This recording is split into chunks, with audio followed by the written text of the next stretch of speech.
Honorable judges, if there is in your hearts a vestige of love for your country, love for humanity, love for justice, listen carefully. I know that I will be silenced for many years. I know that the regime will try to suppress the truth by all possible means. I know that there will be a conspiracy to bury me in oblivion. But my voice will not be stilled. It will rise from my breast even when I feel most alone, and my heart will give it all the fire that callous cowards deny it. From a shack in the mountains on Monday, July the 27th, I listened to the dictator's voice on the air while there were still 18 of our men in arms against the government. Those who have never experienced similar moments will never know that kind of bitterness and indignation. While the long-cherished hopes of freeing our people lay in ruins about us, we heard those crushed hopes gloated over by a tyrant more vicious, more arrogant than ever. The endless stream of lies and slanders poured forth in his crude, odious, repulsive language may only be compared to the endless stream of clean young blood which had flowed since the previous night. With his knowledge, consent, complicity, and approval, being spilled by the most inhuman gang of assassins it is possible to imagine.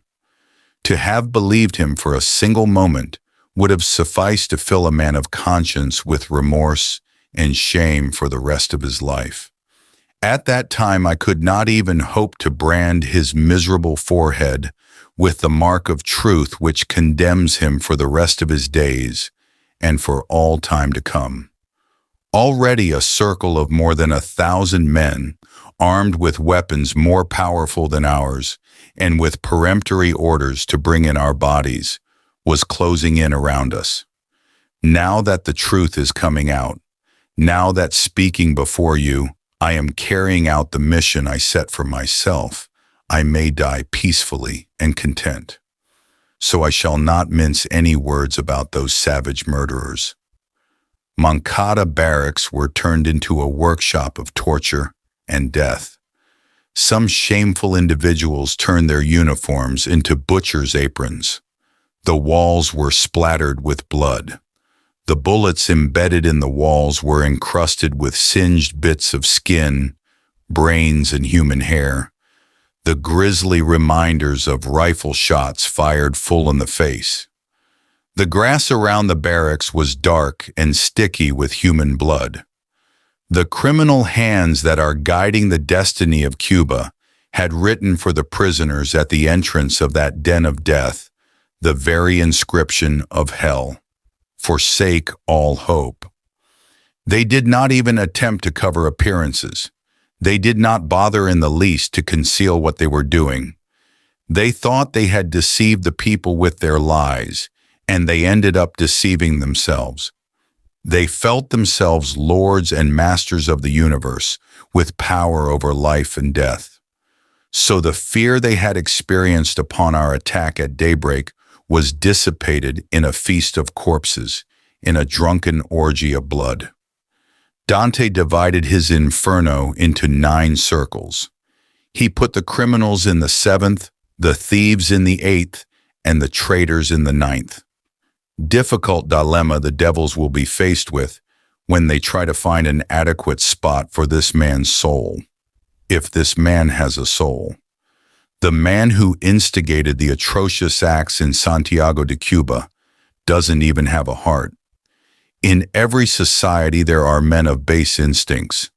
The sadists, brutes, conveyors of all the ancestral atavisms go about in the guise of human beings, but they are monsters, only more or less restrained by discipline and social habit. If they are offered a drink from a river of blood, they will not be satisfied until they drink the river dry. All these men needed was the order.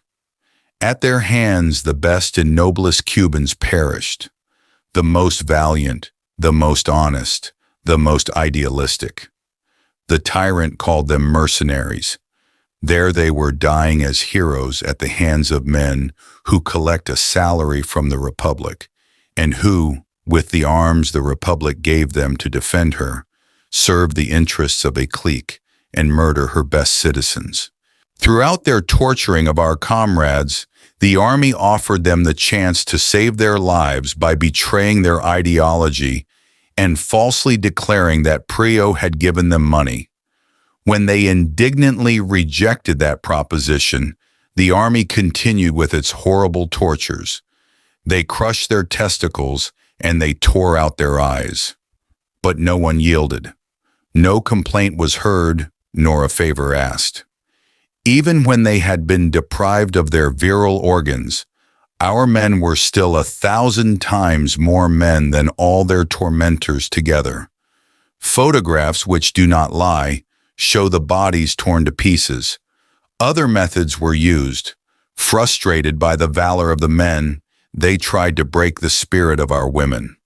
With a bleeding human eye in their hands, a sergeant and several other men went to the cell where our comrades Melba Hernandez and Haide Santa Maria were held.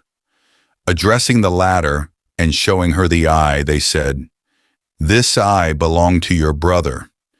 If you will not tell us what he refused to say, we will tear out the other." She, who loved her valiant brother above all things, replied full of dignity, "If you tore out an eye and he did not speak, much less will I." Later they came back and burned their arms with lit cigarettes until at last, filled with spite, they told the young Haide Santa Maria, "You no longer have a fiancé because we have killed him too." But still imperturbable, she answered, "He is not dead, because to die for one's country is to live forever." Never had the heroism and the dignity of Cuban womanhood reached such heights. We are Cubans, and to be Cuban implies a duty. Not to fulfill that duty is a crime, is treason. We are proud of the history of our country. We learned it in school and have grown up hearing of freedom, justice as human rights. We were taught to venerate the glorious example of our heroes and martyrs. Céspedes, Agramonte, Maceo, Gomez, and Marti were the first names engraved in our minds. We were taught that the Titan once said that liberty is not begged for, but won with the blade of a machete.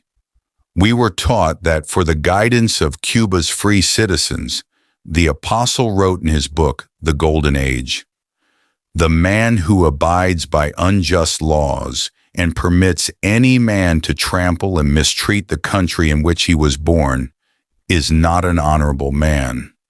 In the world there must be a certain degree of honor, just as there must be a certain amount of light.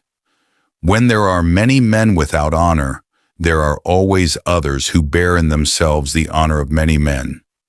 These are the men who rebel with great force against those who steal the people's freedom, that is to say, against those who steal human honor itself. In those men thousands more are contained. An entire people is contained. Human dignity is contained."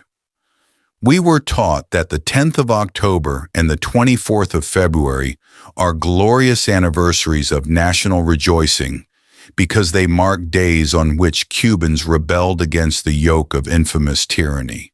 We were taught to cherish and defend the beloved flag of the Lone Star and to sing every afternoon the verses of our national anthem.